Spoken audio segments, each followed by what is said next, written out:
बिस्मिल्लाहिर्रहमानिर्रहीम। अस्सलाम वालेकुम नाजरीन। टुडे विद मियाँ हबीब में खुश आमदीद। नाजरीन, कुछ अरसा से खैबर पख्तूनख्वा और बलूचिस्तान में दहशत गर्दी के वाक़यात में बहुत ज़्यादा इजाफा हो गया है और ख़ास करके दहशत गर्दी के हवाले से खैबर पख्तूनख्वा इस वक्त जो है वो हिट लिस्ट पर है। हम देख रहे हैं कि रोज़ कोई ना कोई वाक़या हो जाता है और पिछले दिनों पाकिस्तान ने तंग आमद बजंग आमद के मसदाक वहाँ एक फ़ज़ाई कार्रवाई भी की है अफ़गानिस्तान पर और उसमें दहशत गर्दों के 7 ठिकाने तबाह कर दिए। लेकिन इसके बावजूद पाकिस्तान में दहशत गर्दाना वाक़यात नहीं रुक पा रहे।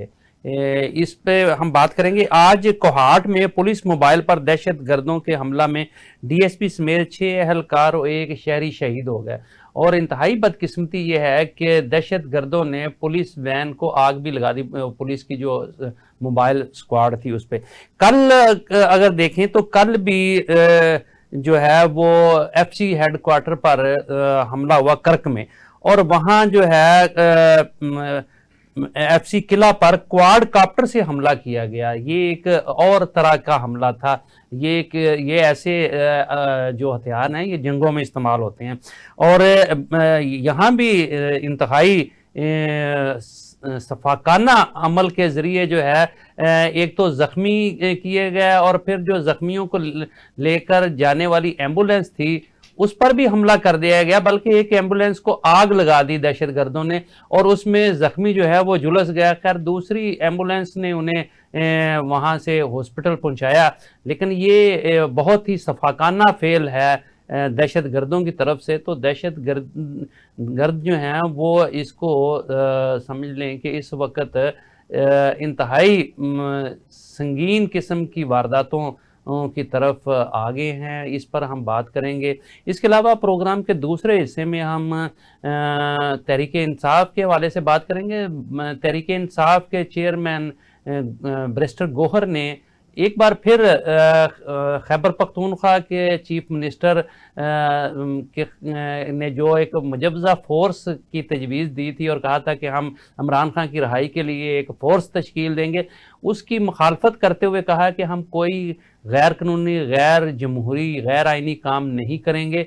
हम आइन और कानून के दायरे में रहते हुए सड़कों पर भी आएंगे, पार्लियामेंट में भी जाएंगे, सुप्रीम कोर्ट के बाहर, अदालतों के बाहर भी जाएंगे, अदालतों में भी जाएंगे, लेकिन हम कोई ऐसा गैर कानूनी काम नहीं करेंगे जिससे जमहूरियत को नुकसान हो।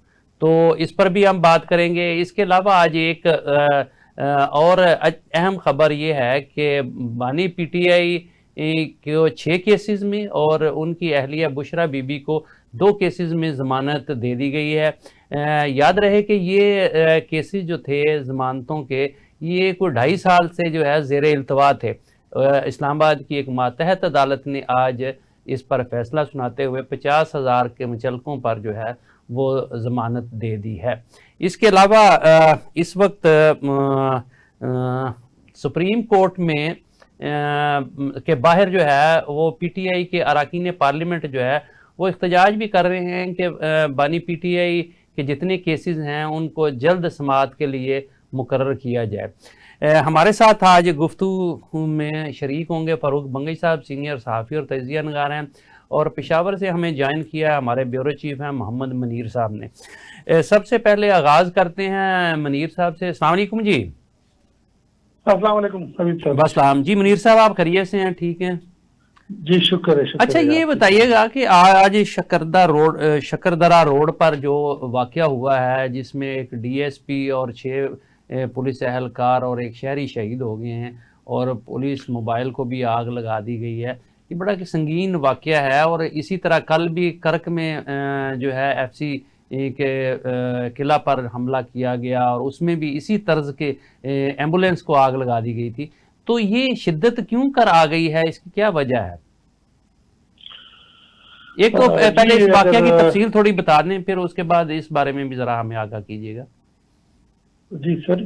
जी उनकी आवाज़ सर। मैंने कहा कि एक तो जो आज वाक़या पेश आया है इसकी थोड़ी डिटेल हमें हमारे नाजरीन को बताएं, और दूसरा फिर जो है वो इन वाक़यात में शिद्दत क्यों आ गई है। जी बेटा, जी बेटा, ये असल में क्वाड का एक नवाई इलाका है शकरदरा, जी। यहाँ पे जो आज सफाखाना हमला हुआ है पुलिस वैन पे, और जिसमें बदकिस्मती से डीएसपी साहब एक उसमें शहीद हुए हैं, उसके साथ 5 एहलकार हैं और एक शहरी भी उसमें शहीद हुआ है।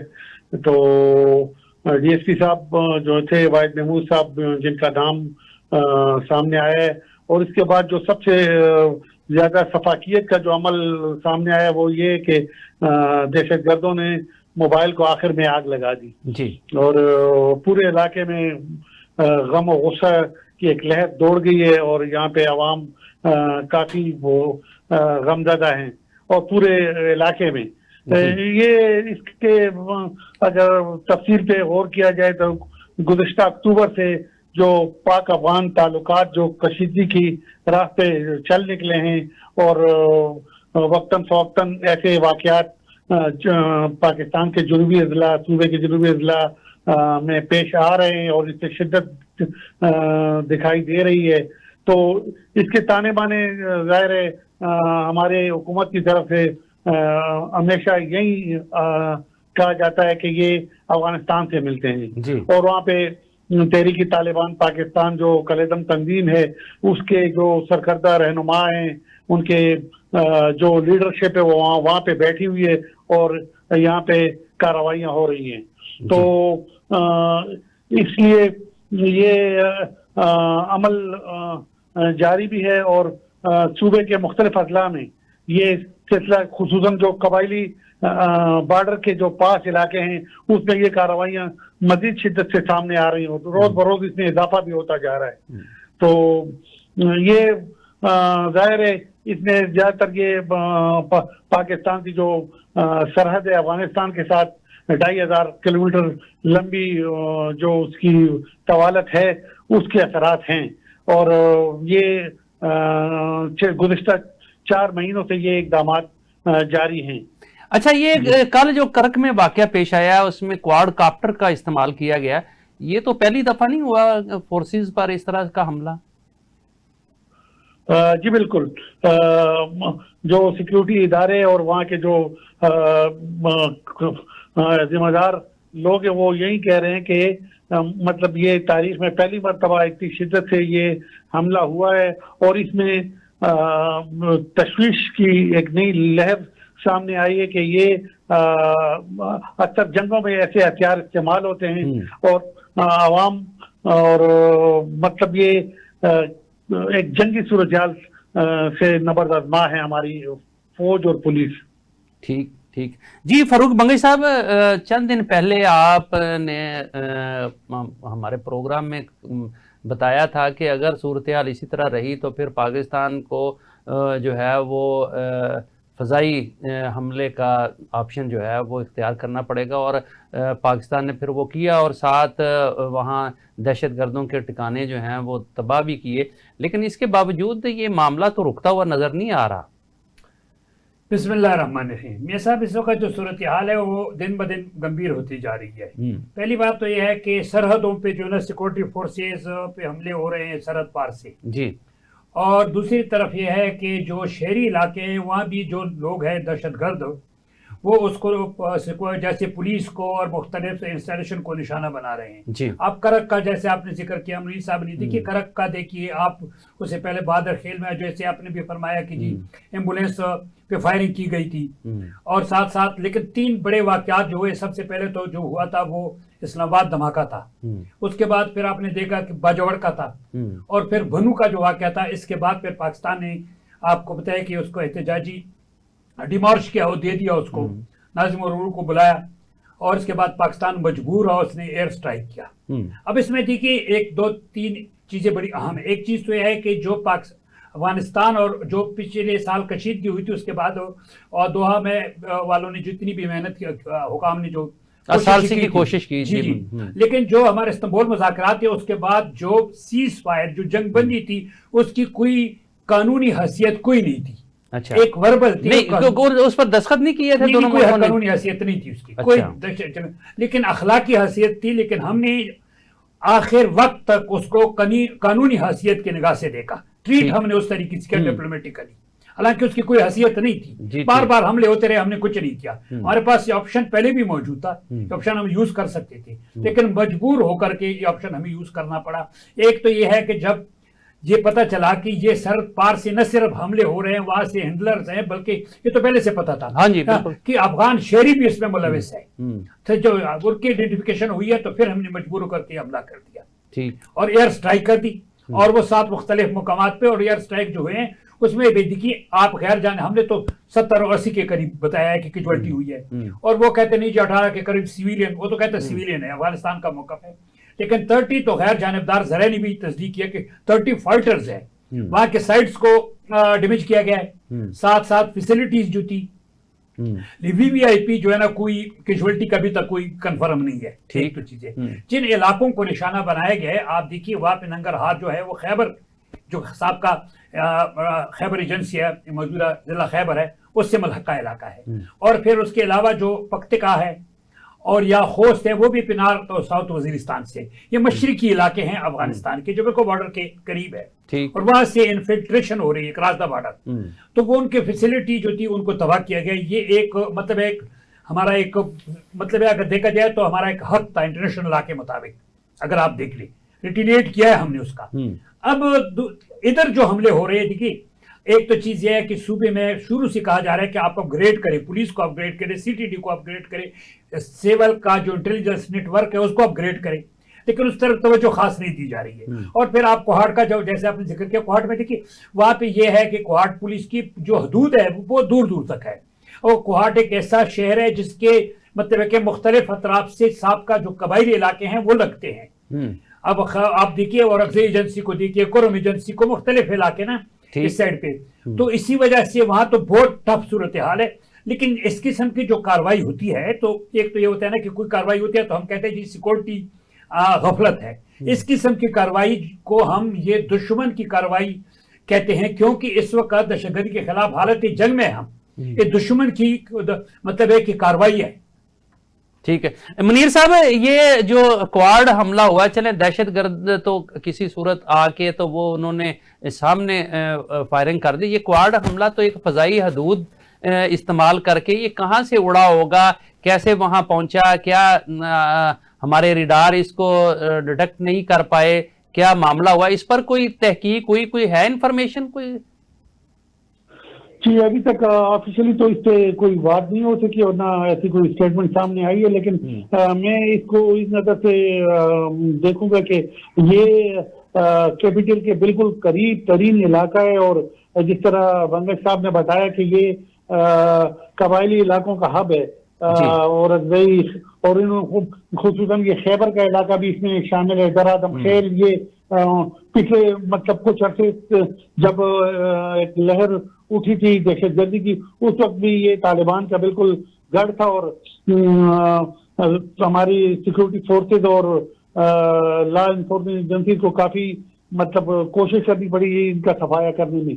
तो एक मतलब फिर ये दहशतगर्दी की जो लहर सर उठा रही है, तो ये खतरनाक सूरत ये कि ये बिल्कुल पेशावर के करीब ये वाकयात हो रहे हैं, और दारुल हुकूमत से कुछ ही दूर, और दूसरी तरफ ये कि ये चावनी भी है और ये बहुत अहम इलाका है। इसके अलावा यहाँ पे आपको ये भी है शकरदरा, यहाँ से गैस के जखायर निकले हुए हैं, और मतलब पूरे पाकिस्तान को और पूरे सूबे को यहाँ से गैस की सप्लाई हो रही है। तो ये बहुत अहम इलाका है, और इस हमले ने काफी तशवीश पैदा कर दी है। ठीक ठीक, अच्छा हमारे साथ ही रहिएगा मुनीर साहब। नाज़रीन, यहाँ वक्त हुआ है कि छोटे से कमर्शियल ब्रेक का, थोड़ी देर बाद फिर आपकी खिदमत में हाजिर होते हैं।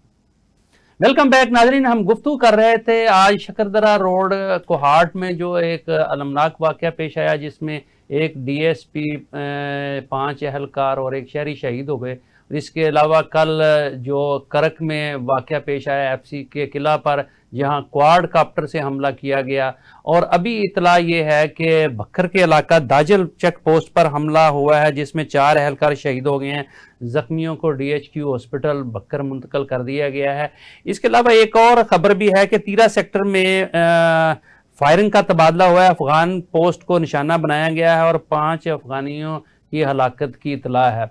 ये एक किस्म की ऐसे लगता है जैसे एक जंग शुरू हो गई है। और इससे पहले पाकिस्तान ने एक एयर स्ट्राइक भी की जिसमें 7 दहशतगर्दों के ठिकानों को तबाह किया गया था।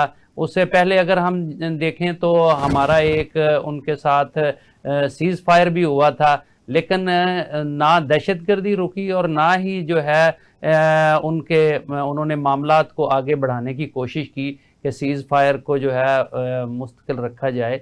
इस पर हम गुफ्तगू करेंगे। अभी हमें ज्वाइन किया है ब्रिगेडियर रिटायर्ड मोहम्मद शफीक गाजी साहब ने, और स्टूडियो में हमारे साथ मौजूद हैं फारूक बंगई साहब। जी ब्रिगेडियर साहब, ये मामला तो बढ़ते जा रहे हैं, हमने एयर स्ट्राइक भी की है अभी, लेकिन इसके बावजूद ना अफगानिस्तान बाज आ रहा है, ना पाकिस्तान में उस तरह से दहशतगर्दों पर कंट्रोल हो रहा है। ये मामला किस तरफ को जाते हुए नजर आ रहे हैं आपको?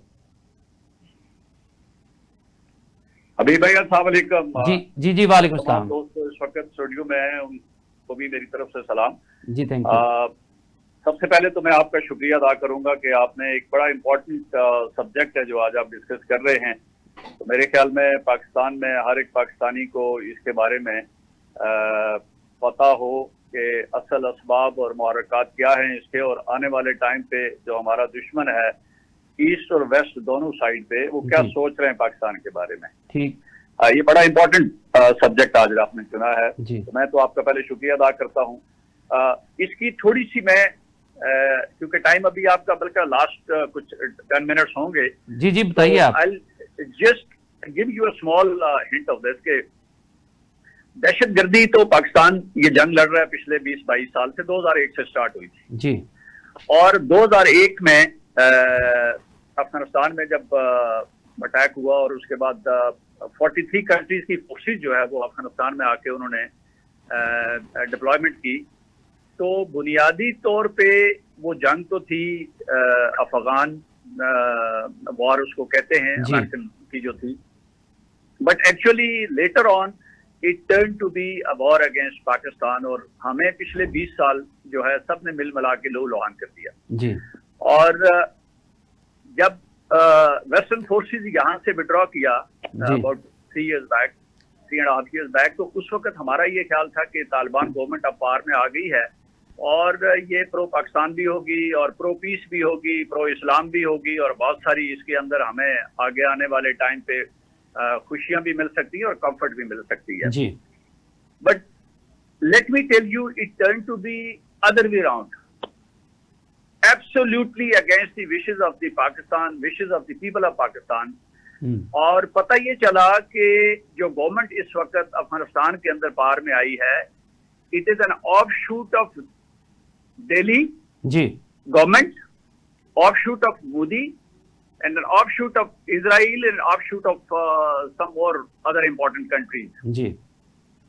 और उन्होंने कंप्लीट एजेंडा जो था वो इंडिया का अपनाया, इजराइल का अपनाया और बहुत सारे और मुल्क जो पाकिस्तान के खिलाफ काम कर रहे थे उनके साथ शेक हैंड करके पाकिस्तान के खिलाफ एक वेस्टर्न बॉर्डर के ऊपर कंप्लीट महाज खोल लिया। अच्छा गाजी साहब, यहाँ ये सवाल पैदा होता है कि एक तो यूएनओ फोर्सेस वहां चली गई, सारी दहशतगर्दी की जो जंग थी ये हमारे गले पड़ गई, दहशतगर्दी ने हमें घेर लिया। दूसरा, क्या हमारी उनसे कोऑर्डिनेशन नहीं थी तालिबान के साथ?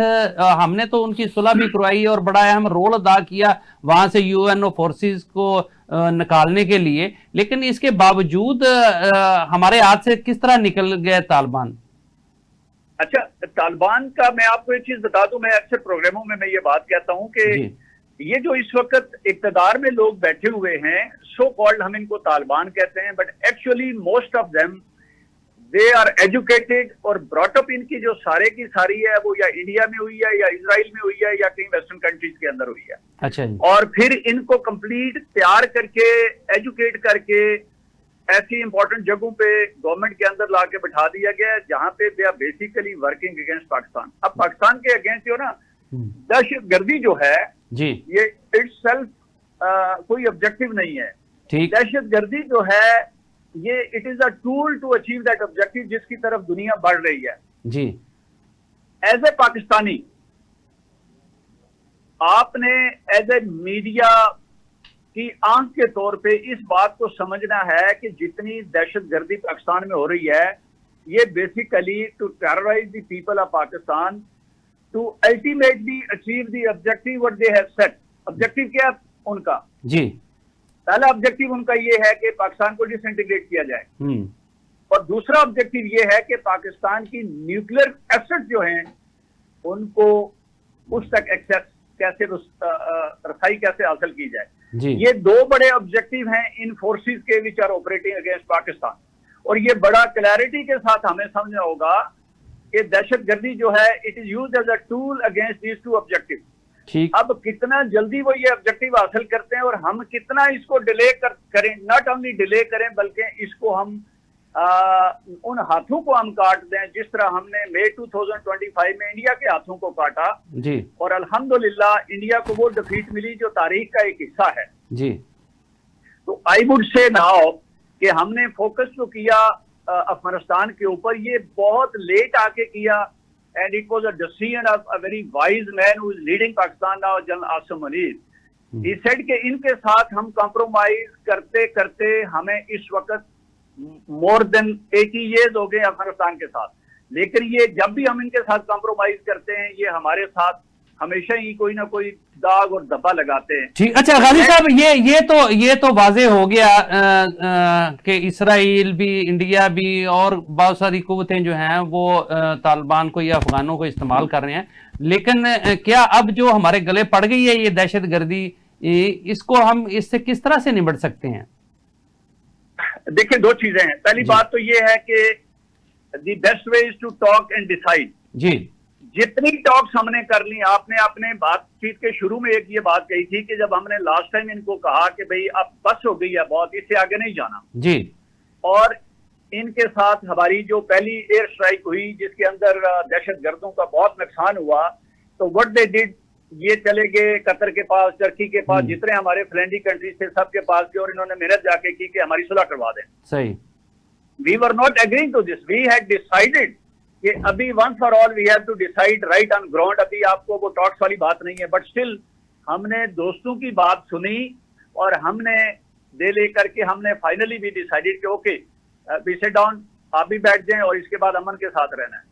इन्होंने एक महीना नहीं गुजारा, तो उसके बाद आप देखें कि इन्होंने पूरा बलूचिस्तान और पूरा KPK एंगेज कर लिया। एट वन टाइम आपको पता है कि बलूचिस्तान के अंदर एक डिस्ट्रिक्ट के अंदर जो अटैक्स हुए, ये ऐसा नहीं है कि ये बलूचिस्तान में अलग हो रहा है और KPK के अलग हो रहा है। The mastermind is just one, और वो डिफरेंट फ्रंट के ऊपर डिफरेंट तरीके से ऑपरेट कर रहा है जी।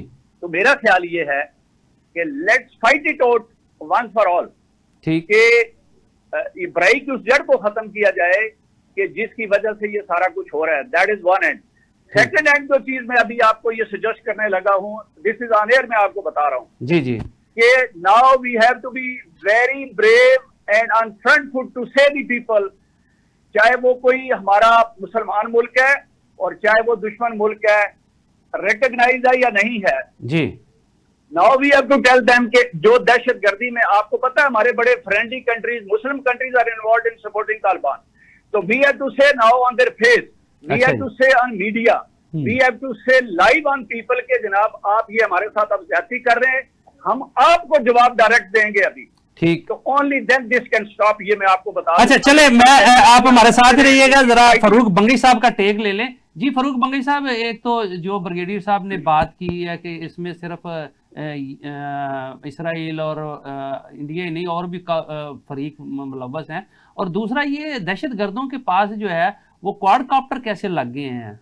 देखिए जी मियां साहब, बात है ब्रिगेडियर साहब ने जो बात की वो बात बिल्कुल ठीक है, लेकिन एक चीज ये है कि जब दोहा मुआहदा हुआ था जी, ये हमारे जो है ना वो डिफीट थी एक किस्म के, देखिए निगलेजेंस है, बल्कि हमारे डिप्लोमेटिक निगलेजेंस है, मैं तो कहूँगा इसको, हमारी गफलत। हमने कहा चलो ये दोहा में उसने लिख करके दे दिया कि सरजमीन इस्तेमाल नहीं होगी, ये हमारे नजरियाती लोग हैं, ये TTP की सरपरस्ती नहीं करेंगे। अच्छा, हम तो इस खुशफहमी में थे, अब पता तो चला कि वो तो TTP की क्या, वो तो उसके साथ है, TTP की सरपरस्ती करें, छोड़ो इस वक्त तो वहाँ पे जना 20 इंटरनेशनल जो है ना वो दहशतगर्द तंजीमों को उसने वहाँ पे मेला लगाया हुआ है अफगानिस्तान ने, पहली बात तो यह है। फिर यहाँ पे जो देखिए हमने मार्का हक में इंडिया को जो शिकस्त दिया, उसके बाद इस यहाँ पे मैंने कहा था कि अब वो जो है क्या करेगा कि इंडिया अब प्रॉक्सी वार लड़ेगा, बाकायदा तौर पे प्रॉक्सी वार लड़ेगा विद कोऑर्डिनेशन ऑफ, मतलब है कि इसराइल। अब देखिए उसके प्रॉक्सीज है, BLE भी प्रॉक्सी है, TTP भी प्रॉक्सी है, सरपरस्ती इस वक्त अफगानिस्तान कर रहा है। एक बात तो ये है,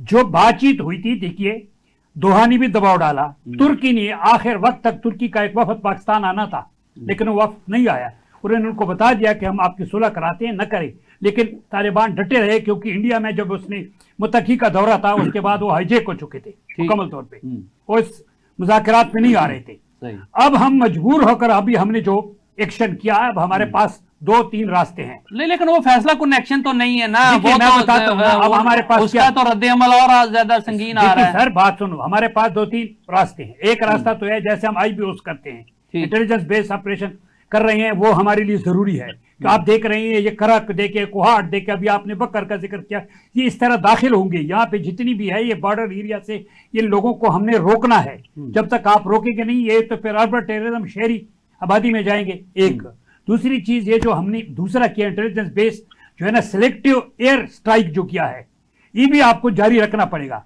क्योंकि अब इसका 2-3 ऑप्शन है। नंबर 1 तो वो ये करेगा कि जी लो मोर ये है कि वो मतलब एक कंट्रोल एस्केलेशन का खतरा है, ठीक, अच्छा वहां से झड़पी होगी, साथ साथ वो प्रॉक्सी को, जैसे प्रॉक्सी को उसने एक्टिवेट कर दिया। फिर आपने जो है ना क्वाड कॉप्टर की बात की, वो कमर्शियल बुनियादों पे भी मिल जाते हैं, स्मगल भी वो चीज होती है, उसके लिए कोई एडवांस एरोस्पेस नॉलेज की जरूरत नहीं होती, कंपोनेंट आते हैं, असेंबल हो जाते हैं। लेकिन वो यूज इसलिए किया जाता है, एक तो चीज ये है कि इसलिए यूज किया जाता है कि वो पेलोड को ऊपर से रिलीज करता है टारगेट के ऊपर, बिल्कुल सर्विलेंस के लिए यूज किया जाता है। दूसरा इसको ड्रॉपिंग इम्प्रोवाइज एक्सप्लोसिव हम कहते हैं उसको, उसके लिए यूज किया जाता है। इसके लिए ये होगा जैसे सुसाइडर को होते हैं, उसको ट्रेस किया जाता है, उसको ट्रेस करने में थोड़ी दुश्वारी होती है कि हमारे सिक्योरिटी इदारों को खास करके इस हवाले से करक वाक़े के बाद जो काउंटर ड्रोन जो सिस्टम है उसको अपग्रेड करना पड़ेगा। ठीक ठीक जी ब्रिगेडियर साहब, ये क्वाड कॉप्टर वाला जो है वो पहली दफा मंजर आम पर आया है इसका इस्तेमाल। इससे पहले वैसे पहले बम ब्लास्ट होते थे, फिर सुसाइडर बम्बर्स आ गए, अब जो है वो ये क्वाड कॉप्टर आ गया है। तो ये क्या, इसको किस तरह से ये उसमें भी नहीं आता, हमारे जो रिडार हैं उनमें भी नहीं शायद डिटेक्ट होता, तो किस तरह से इससे निपटना जाएगा? देखिएगा, ये तो अल्हम्दुलिल्लाह पाकिस्तान के पास, आपको याद है मार्का हक के अंदर जब उन्होंने एक ड्रोन की बारिश पे बरसाई थी पहले 2 दिन, 8-9 मई को जब उन्होंने शुरू किया, तो 2 दिन तो पाकिस्तान के अंदर आपको पता है कि ऐसे लग रहा था ड्रोन जैसे बारिश हो रही है। जी ऐसे ही था। और थर्ड डे बल्कि इन 24 आवर्स के अंदर ही पाकिस्तान ने वो कर दिखाया और इस तरीके से उनको टैकल किया कि आपने देखा कि गलियों में बच्चे जो है वो उसको फायर करके ड्रोन को नीचे उतार लेते थे और लेके भागते थे। तो वो तो खैर एक स्पेशल अल्लाह की मदद भी थी और अल्लाह ने वो फतह मुबीन देनी भी थी पाकिस्तान को, और बहुत सारे ऐसे काम हो गए कि जो पाकिस्तान शायद एक्सपेक्ट भी नहीं कर रहा था और अल्लाह ने कर दिखाए। ऐसे ही अभी भी करेगा। हमने जो रिजॉल्व शो किया है अगेंस्ट अफगानिस्तान, ये कभी भी नहीं पहले हुआ। अच्छा। और हमने बड़ी कोशिश की और बड़ी मोहब्बत के साथ उनको ये कहा कि जी आप इंडिया इजराइल की प्रॉक्सी ना खेलें। और फिर जो तालिबान हमारे पास ये जो बैठे हुए हैं, तालिबान का लफ्ज़ तो नहीं, तो खारिज लोग हैं, उनको तो ये हमने नाम ऑफिशियल तौर पे दे दिया है। बेसिकली उनका मकसद ये है कि पाकिस्तान को डिस्टेबलाइज किया जाए, पाकिस्तान को डिसइंटीग्रेट किया जाए और फाइनली पाकिस्तान की एक्सेस न्यूक्लियर पार्क तक पहुंचनी चाहिए। This is the ultimate objective of this enemy जो ये इस वक्त ऑपरेट कर रहे हैं। वो जो भी टेक्नोलॉजी लाएंगे, इस वक्त पाकिस्तान आर्मी, पाकिस्तान एयरफोर्स, अल्हम्दुलिल्लाह they are in the best form. They have already won the war against India. They have almost knock down Afghanistan 2 दफा। अब अगर थर्ड टाइम वो ये शलवार कमीज पहन के और जत्थे अगर निकल आएंगे वहां से, तो अल्हम्दुलिल्लाह वो बॉर्डर तक भी नहीं पहुंचेंगे। हाँ, ये जो टेक्नोलॉजी है, इस टेक्नोलॉजी के बारे में वी नो इट के जी ये कहाँ से आती है, इजराइल से आई है, ये इंडिया दे रहा है, कुछ और दोस्त मुल्क है हमारे जो जायरी दोस्त हैं और अंदर से वो सप्लाई कर रहे हैं, and we will take care of them and they will be knocked out इंशाल्लाह ऑन एवरी फ्रंट।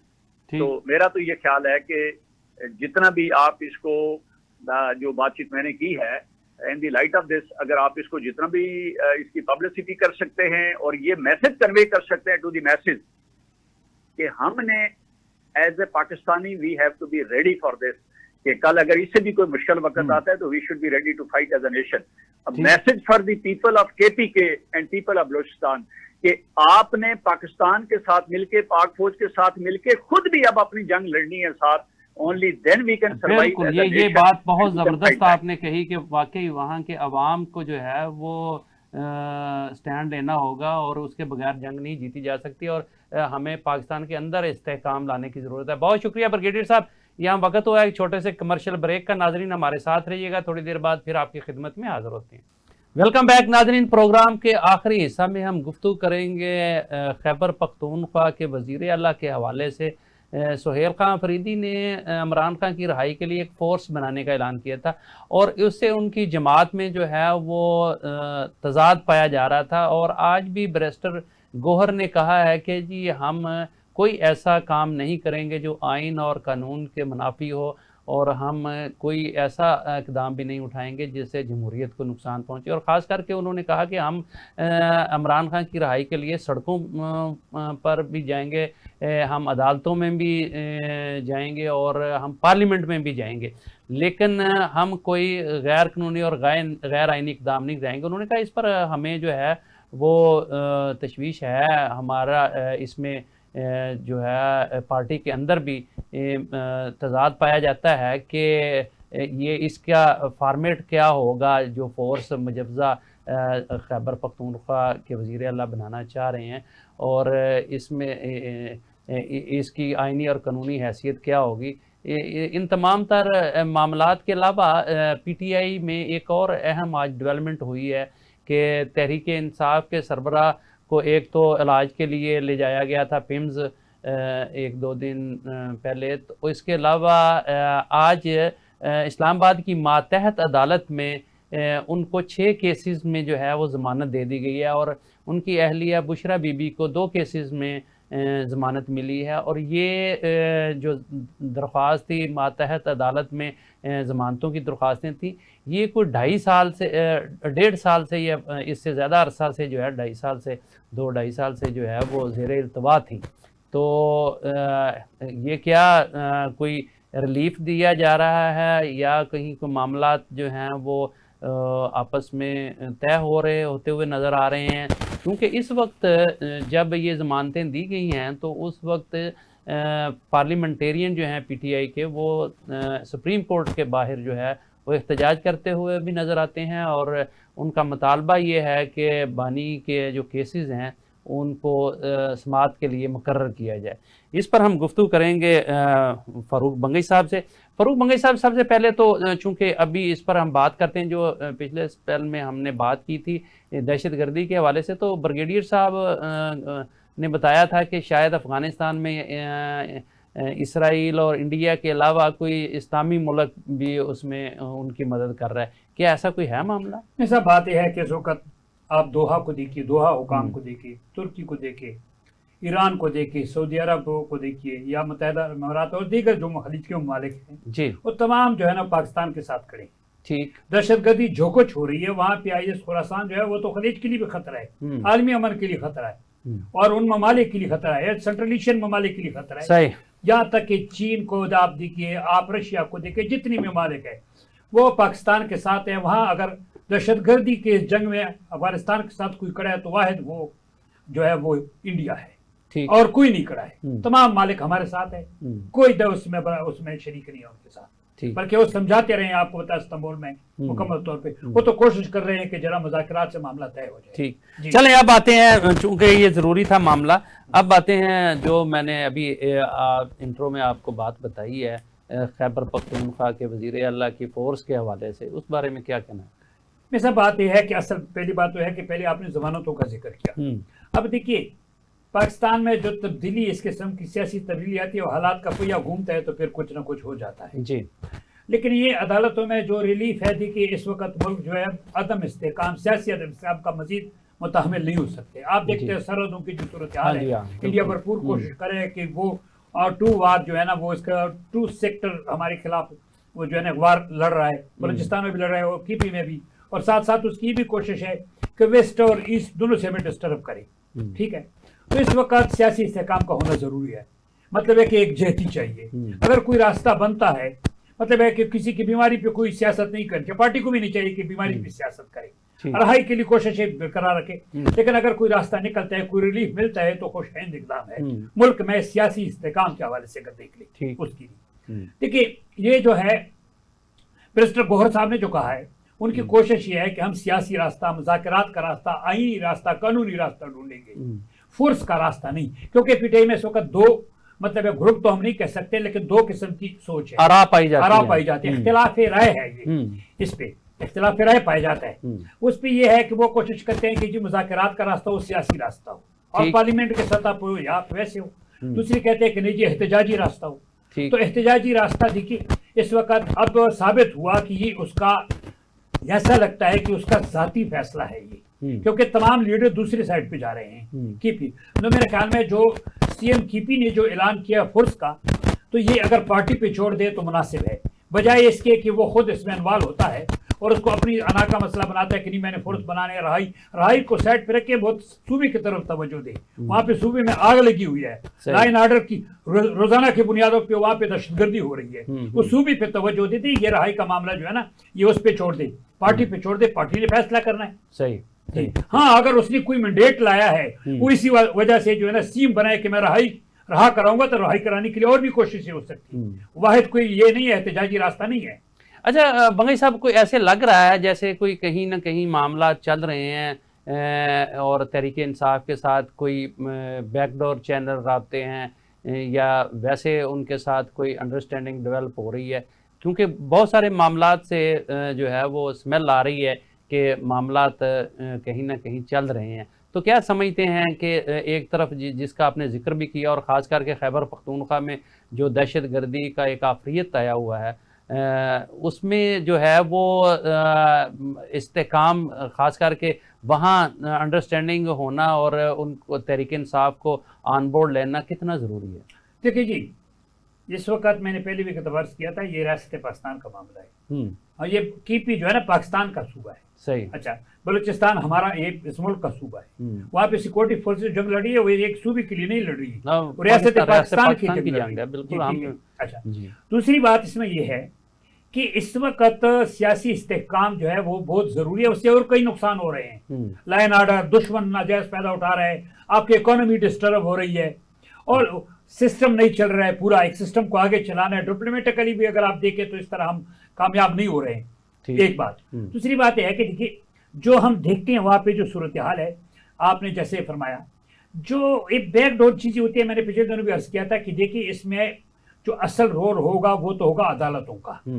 अदालती जो मतलब court decision plus establishment posture हो सकता है इसमें कुछ। अच्छा, एक कंबाइन होकर के कोई रिलीफ मिल सकता है, एक वाहिद रास्ता है रिलीफ का। सही। अब इसके लिए यह है कि पाकिस्तान में हमारी एक रवायत तारीख है कि जब भी इस किस्म के मुज़ाकरात, पहले मुज़ाकरात सियासी सतह पे मुज़ाकरात होते हैं और उसमें कोई डेड लॉक आता है तो फिर वो बैक चैनल पे जाते हैं, बैक डोर चला जाता है। बैक डोर फिर उसमें थोड़ा बहुत आपको पता है कि जो है ना कुछ मुख्तदर कुव्वतें भी उसमें जो है ना उसको सुलह सफाई करती है और फिर वो मुज़ाकरात तय हो जाते हैं। ये तरीक़ेकार हमारा मुल्क का रहा है।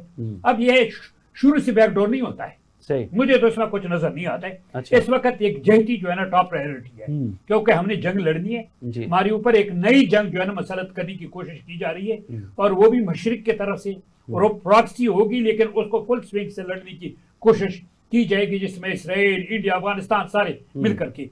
तो इसलिए यकजहती पैदा करने की भरपूर कोशिश हो रही है और ये जो आप जमानतों का या दूसरा आप कह रहे हैं तो ये उस तरफ एक रास्ता हो सकता है मेरे नजदीक। ठीक ठीक ठीक। लेकिन बंगई साहब, ज़रूरी है कि सियासी अकाबरीन को, सियासी जमातों को अपने पाकिस्तान में मुख्तलफ ख्याल रखने वाली कुव्वतों को जो है वो इकट्ठा करना बहुत ज़रूरी है, क्योंकि ये हालात नॉर्मल हालात नहीं है। इस वक्त सूरत हाल जो है वो बड़ी गंभीरता होती जा रही है। तो किस तरीके से आपने यकजहती का जिक्र किया, तो किस तरह से सबको जो है वो इस तरफ माइल किया जा सकता है? देखिए इस वक्त आपके पास एक, मेरे ख्याल में लोगों ने जितनी भी कोशिश की है ना पीटीआई के लोगों ने, 2 साल में इतनी कोशिश नहीं की है जो 1 महीने में जो है ना चकजई साहब ने जिस तरीके से मामले को उठाया है। आपने देख लिया आईन के बाहर ये मामला।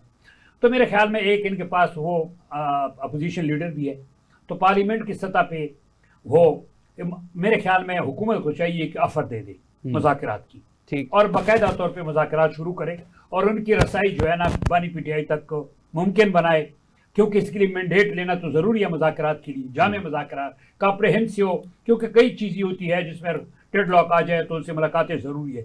एक तो यह है कि कुछ लीडरों की मुलाकातों की इजाज़त दी जाए, मुलाकात उसमें थोड़ा रिलैक्स करे हुकूमत, और एक पेशकश करे ताकि दोबारा मुज़ाकरात का सिलसिला शुरू हो जाए और इनको पॉलिटिकल जो टॉक्स है उस सिलसिले से पार्लियामानी तरीक़ेकार से इंगेज करे। जी नाजरीन, यहाँ प्रोग्राम का वक्त ख़त्म हो जाता है, लेकिन आखिरी बात कि पाकिस्तान को दहशतगर्दी की जंग लड़ने के लिए पाकिस्तान में सियासी इस्तेहकाम की बहुत सख्त ज़रूरत है, और उसके बगैर जो है वो हम दुश्मन से नबर्द आज़मा नहीं हो सकते। तो कौम पूरी को यकजा होकर ये जंग लड़ना पड़ेगी, और इसके लिए जो है और दुश्मन पाकिस्तान में किसी एक सियासी जमात या किसी इलाके को टारगेट नहीं करना चाहता, वो पूरे पाकिस्तान को टारगेट कर रहा है, और उसके अज़ाइम जो हैं वो अब खुलकर सामने आ गए हैं। तो पाकिस्तानी कौम को भी चाहिए कि वो यकजा होकर यकजहती का मुजाहरा करे, और इसके लिए जो है वो हमें अपने अदारों की भी मदद करनी है, हमें अपनी फोर्सेस की भी मदद करनी है, और हमें ख़ुद भी ये जंग लड़नी है। और हमें बहुत मान है ख़ास करके जो खैबर पख्तूनख्वा और बलूचिस्तान के अवाम है, वो तो बड़े अरसे से हालत जंग में हैं, तो उन्होंने बहुत दुश्मनों का मुकाबला किया, तो उन्हें खुलकर जो है दहशत गर्दों का मुकाबला करने के लिए मैदान में आना पड़ेगा। इन्हीं अल्फाज के साथ आपसे इजाज़त चाहते हैं। अपना बहुत सारा ख्याल रखिएगा। कल इंशाल्लाह फिर मुलाकात होगी।